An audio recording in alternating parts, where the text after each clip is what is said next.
Very important. We usually use topical anesthesia.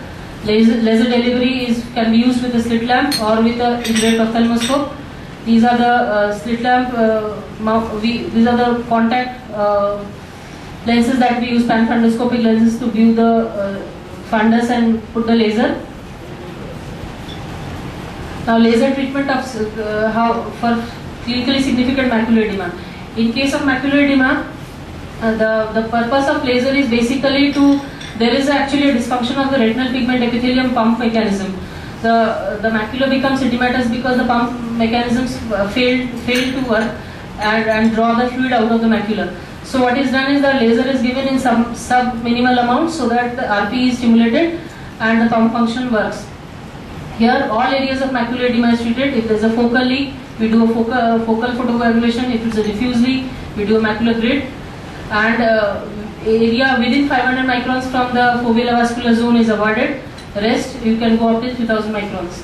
We use the Nd:YAG lasers, double frequency, spot size is around 50 to 500 microns, duration is 0.05 to 0.1 second.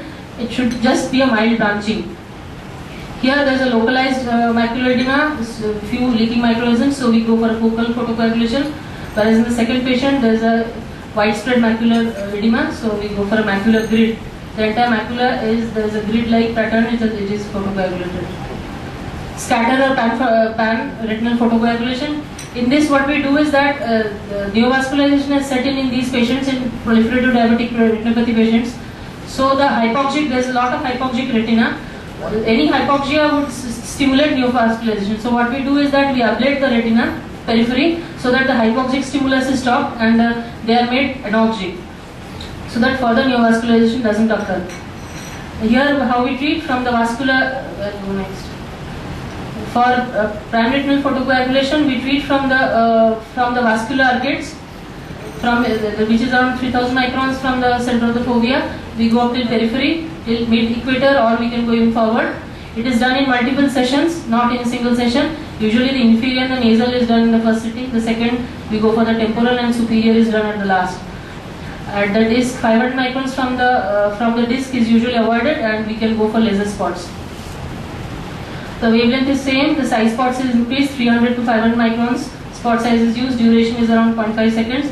Here we use a moderate intensity burns, and we can laser up till 900 to 2000 burns.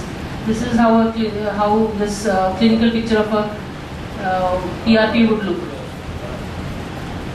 When do we re-laser? If there is a persistent CSMA in spite of laser, we repeat the affair 3 months. And if there is a focal leak, we treat. If there is a diffuse leak, we go for a closer grid. But however, 300 central 3300 microns is avoided, after which we can do laser. If there is a persistent NVD, we go in for fill-in PRP. We can laser more anteriorly, and we can go for cryopexy also. Here you can note that this is how a laser would look in PRP would look in fluorescent angiogram. This, in spite of having a PRP, this patient had a huge neovascularization of disc which had leaked so badly. After this patient was done fill-in PRP, and the neovascularization of the disc has gone. And secondly, here is a neovascularization elsewhere which occurred in spite of this laser. This laser was done, and this is resolved. Complications of laser: there can be raised intraocular pressure, corneal lens iris damage, accommodative problems. There can be pain, choroidal detachment because of severe inflammation. You can have an accidental foveal burn. There can be visual loss or visual field defect. Now, patient has to be emphasized the need for a tight sugar control, the regular need for a regular follow-up, and the limitations of laser photocoagulation. Laser photocoagulation, patient has to be explained that we cannot increase the vision with the help of laser photocoagulation. What can be done is that we can stop the further worsening of the situation. In certain cases, we can go for surgery is recommended in diabetic retinopathy. We can go for vitrectomy. Like in media obesities, if there is a vitreous hemorrhage or a premacular hemorrhage which is not clearing after 3 months, we can do a vitrectomy. In tractional effects, we already talked about macular edema caused by taut posterior hyaloid phase. In that case, we do a vitrectomy and remove these traction elements. If there is a traction retinal detachment which is threatening the macula, we can do. And if there is a combined traction retinal detachment with a rhegmatogenous retinal detachment, even then we need to do a surgery. These are the very remote indications, usually not done, ghost cell glaucoma and fibrinoid reaction, etc. These are some pictures. This was a patient who was lasered previously, but still he was having this severe fibrovascular proliferations here and macula was being threatened. Surgery was done, this fractional element was removed and the retina has nicely settled. This patient had a severe fibrovascular proliferations everywhere.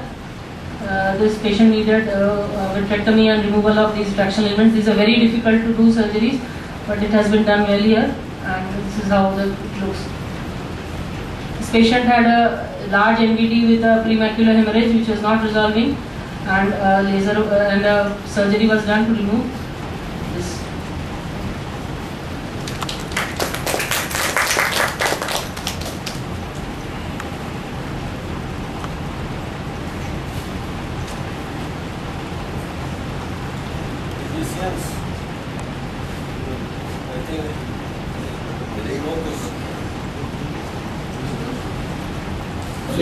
So laser treatment is definitely helpful. Pardon, sir? Laser treatment is definitely helpful without doubt.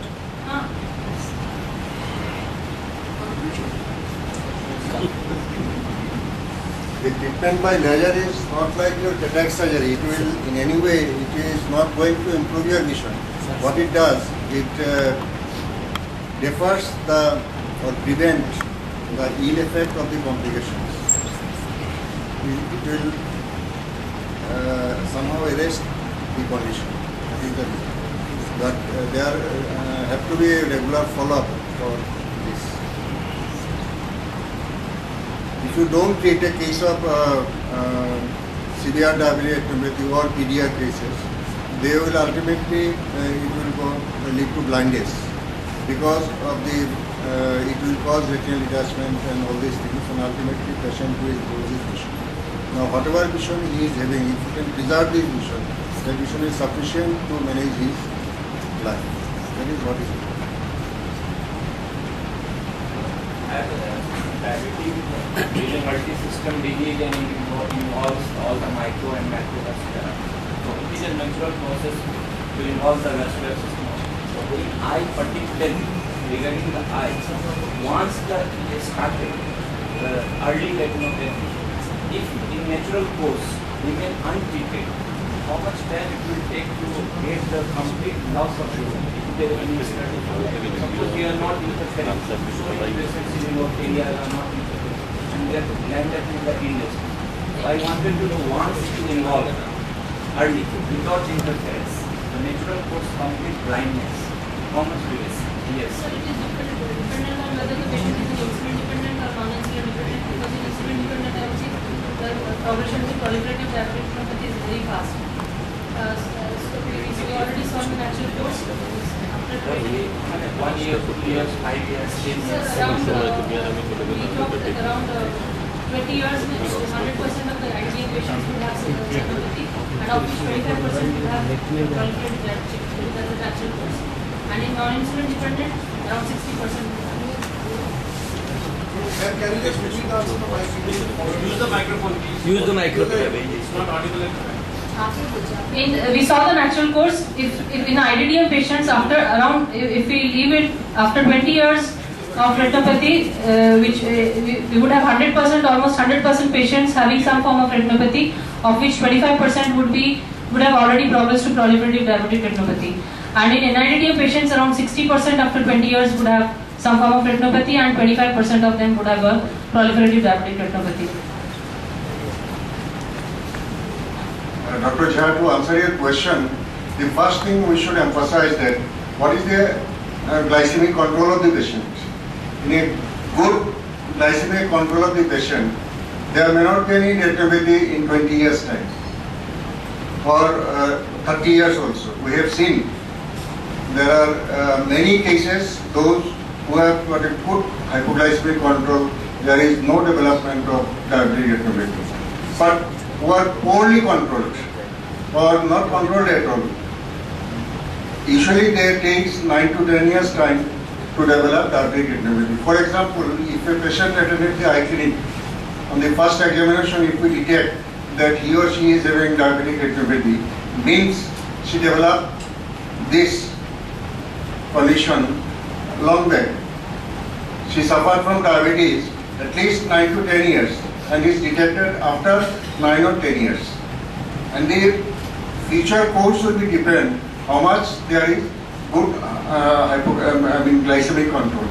If the glycemic control is good, then the progress will be deferred. And if the glycemic control is poor, the onset is early. All the complications.